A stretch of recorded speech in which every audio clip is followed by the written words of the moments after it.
and welcome to South Shore Business Saturday. My name is Christina, co-founder of the Sanctuary Chicago, and this is our series that we take you through our community and introduce you to local businesses in an effort to get you to come out and support. So today we are here with Ms. Lenore Lindsay, owner of Me Some Sugah Bakery, and we are very excited to learn more about her business, and her story as a community member in South Shore. So we'll go ahead and get started. Lenore, can you just tell us a bit about yourself? Who are you? Well, I am, I've been in the community for over 50 years. My family actually moved over here when I was 8, and so I was out of the community for maybe 2 years, where I lived, downtown. But other than that, I've been over here. I am an accountant by trade, so I worked for the American Dental Association for 27 years, and then I did this. Yes. So this is Me Some Sugah Bakery, and you've been along how long? This is 13 years. 13 years. Yeah. So over a decade in the community, and even just being here for the time we've been shooting photos, everyone who comes feels very comfortable. They're regulars, they know Lenore, and they love this place. So you mentioned that before opening your bakery, you were an accountant. Mm-hmm. How did life prepare you to be a business owner, prepare you to open this bakery? Life did not prepare me to be a business owner or open this bakery. And I will tell you, in my opinion, nothing prepares you to be a business owner and open any kind of business. Sure. I think it's an experience, and you learn as you go along, and anything that you thought you knew, you find out you didn't. Yeah. And so it's just a process. Sure. But it's been fun. Yeah. You're always learning, I'm sure. You are. You're always learning, and I have tons of respect for people who've been in business for 30, 40, 50 years. I think it's phenomenal. Yeah, that's awesome. So what was your vision? How did you get the name for Me Some Sugah? The name was actually my sister's idea. We were just sitting at the table trying to come up with something that wasn't too cutesy, but kind of reflected us as a people. Mm-hmm. And so she just thought, give me some sugar. If you had a grandmother, and you've heard that before. You've heard that. Come over here, baby, and give me some sugar. Yeah. And so that was the name. And so when she said it, it just stuck in my spirit. So I knew that was it. That's awesome. Mm-hmm. That's awesome. How do you want people to feel when they visit and when they taste one of your delicious cupcakes or one of your pound cakes, which is, I think, one of the most popular items? It is one of the most popular items. I just want people to feel like they're at home. Mm-hmm. I think my onus for opening the business was the fact that it just wasn't anything around here much, and then something where you could pick it up and, I always say not having it shoved at you through the glass, and you're talking to people. Yeah. And, I'm not a chef by trade. I have no training. So everything's just kind of natural. Yeah. Looking, the cookies aren't all the same size, and some of them are this way and that way. And so it's just fun. It's just, this is how it came out of your grandmother's kitchen. Right. This is it. Right. And there's love there. There's a piece of you. It's really art that you're making. And that's what, I value the most. Mm-hmm. People always say, I can taste the love in this. Yeah. And that's the most rewarding part of all of it. Yes, I can imagine. Mm-hmm. My favorite item is the German chocolate cupcake. It's divine. You have to try it if you haven't. But there's a very special cookie on your menu. Can you tell us about that? The potato chip cookie, which was my life-saving cookie. Mm-hmm. That was just a recipe that my mother had in her cookbook. She had cut it out in the Tribune, actually. Mm.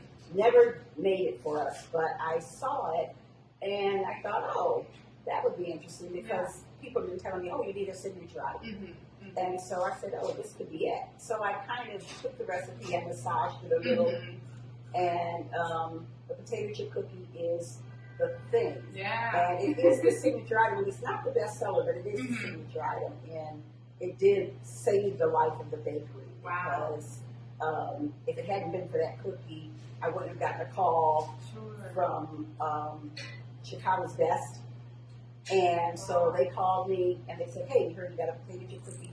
They came in here. All of a sudden, I was on the map, and Wow. the business went from not making money to making money. And when was that? How long into the journey? Oh my goodness, that was probably, it's 2012, I think. Brittany Pateman came out here. Nice. And so, Hey, Brittany yeah, Pateman. if you ever see this Brittany Pateman, thank you very much. That's awesome. That's amazing. So tell us about your team here. Well, I've had a few people come through. I guess I've been blessed because our team has been pretty consistent over the years, but Angie's been the most consistent piece.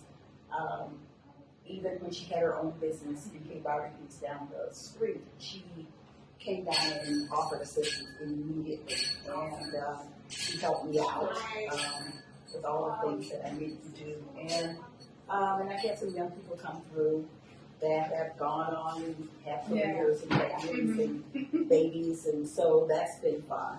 And so yeah, it's been a team group effort. it has been, and everybody that's the thing I like most. Everybody that's worked here gets it. Yeah. You know, they understand what the concept is, and that it's not dollars and cents. Yeah. It's relationship and family and community. So yeah. Yeah, that's amazing. What's your favorite thing about being a South Shore business owner, speaking of community? Ooh. I think just community. I love the fact that I have the opportunity to know my people. Yeah. I didn't know anyone here all those years. I was traipsing back and forth downtown. And I just like the fact that I now know people in the community. Yeah. I've met so many young entrepreneurs and people that are involved in all these activist kind of things, things that I didn't know were going on, and how they're working, and so that's all very encouraging. Yeah, yeah, to see the next folks rising up. Yes. Yeah, Yes. that's awesome. Yes. Who is someone that inspires you? You know, my inspiration really is my sister. She's 2 years younger than me, but so much older. And I love Auntie Jane Berger. She has been an assist. She has loved me all the way through this, all through my ups and my downs. And you know, I was the wild teenager, and she always did everything right. Yeah. And I did everything wrong. As much wrong as I possibly could do, I did. You had to test it out for her. And I did. And so she learned from that. Never just don't want to go that way. Yeah. But she supported me all the way, and she is just a beautiful person all the way. So she is really one of my inspirations. The other one is my daughter, Rachel, who is just shy to me. She's a shy little chubby kid, and now she's been out traveling the world for several years, I guess 10 years, almost 10 years now. Wow. And she's a second language teacher, so she's lived all over the world. She just gets up and moves and starts another life without knowing anybody there. And so I just think that's like tremendous for somebody who just sat in a room and read books all day. Yeah. She read about all those things she wanted to go see.